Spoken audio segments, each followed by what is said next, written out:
Bonjour tout le monde, aujourd'hui je vais vous parler du Boker Plus 5 Nugo. C'est un joli petit couteau de cuisine que j'ai depuis quelques temps. La longueur totale, c'est de 14,2 cm. Le poids, 70 grammes, c'est assez léger. La longueur de la lame, c'est de 8,4 cm. L'épaisseur, 2 mm. La forme du couteau, dans le fond, c'est un couteau de cuisine qui est rétréci. Donc, on a la pointe d'un santoku, où ça ressemble un petit peu à une forme de feuille ou un... C'est pas vraiment un couteau, une forme de couteau de chef. C'est vraiment plus un santoku, vraiment le bout d'un santoku. Le grind, on peut le voir ici, c'est un full flat grind. Euh, pour ce qui est de l'alliage, simplement du 12C27. On peut le voir ici. C'est 14,5% de chromium, donc il y a une très bonne résistance. Beaucoup plus utilisent souvent cet alliage, donc ils font un bon heat treat dessus qui le rend la lame assez résistante.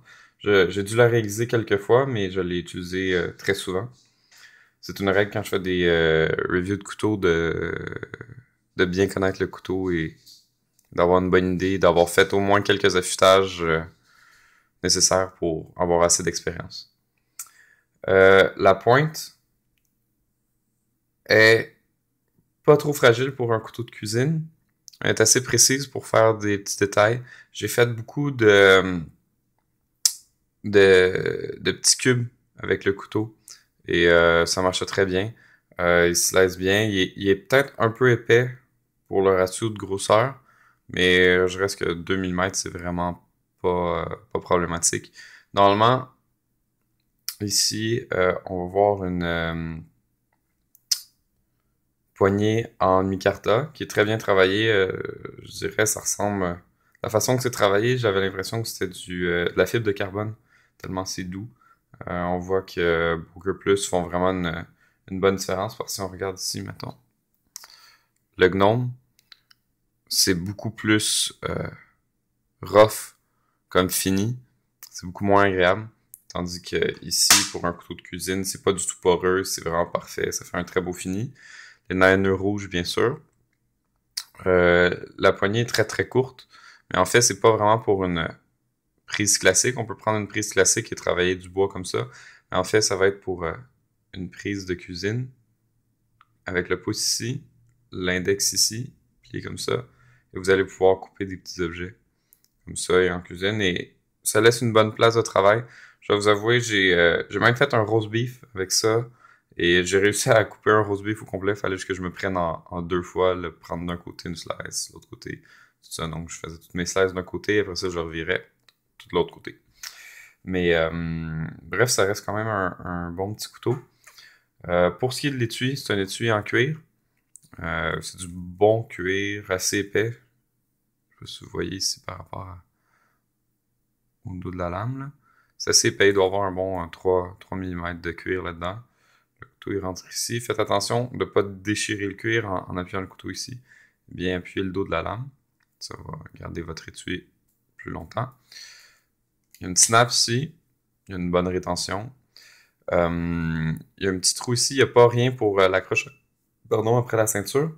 Mais je vous dirais que ça rentre bien dans une poche. Il n'y a pas vraiment... Moi, je le traîne dans mon sac pour quand je vais dans des places où le monde n'utilise pas bien leur couteau. Et j'ai à faire un petit peu de cuisine. Alors, je sors ça et ça paraît toujours bien. Ça fait un petit peu de gentleman avec les liners rouges, tout ça. Ça donne un petit style. Ce que j'aime pas beaucoup de l'étui, dans le fond, c'est ici. Il aurait peut-être fallu une rétention un petit peu à la Edgehog Letterworks avec un spring ici. Ou pas un spring, un élastique qui rentre ici, qui va à l'arrière et qui fait dès qu'il est ouvert, fou, ça l'ouvre comme ça.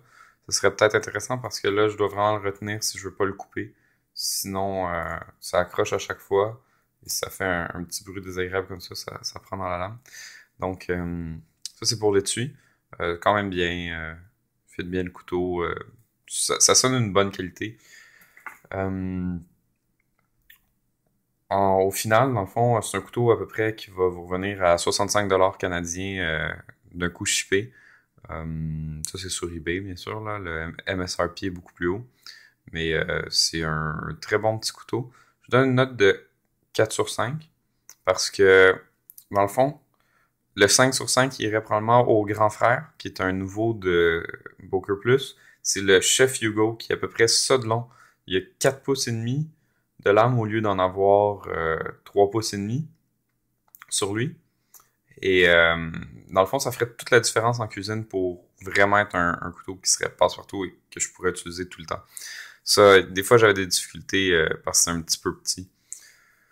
Mais j'ai quand même réussi à slicer des patates assez larges, sans problème. Il est assez mince, il fait du bon travail. Quoi d'autre? Il faut faire aussi attention, une petite note, quand vous le commandez. Le San Hugo, il y a avec les handles noirs et il y a les vertes. Les deux sont en micarta, mais les vertes vont ressembler un petit peu plus à celles du Gnome. L'autre chose avec ça, c'est que le verre est beaucoup plus court. Le verre a à peu près une lame ça de longue. Ça paraît pas sur les photos parce que dans le fond, c'est une homothétie un de l'autre qui font juste grossir. Mais il y a vraiment une grosse différence. Donc, d'après moi, le verre est pas vraiment bon rien parce qu'il est beaucoup trop petit. Donc, achetez-vous un Gnome, ça va être beaucoup mieux pour les tâches utilitaires. Ça, c'est vraiment, ça reste un couteau de cuisine. Pour les tâches utilitaires, beaucoup moins. Et ça, dans le fond, ça va conclure le review. Faut juste noter que c'est Vox, une collaboration avec Vox,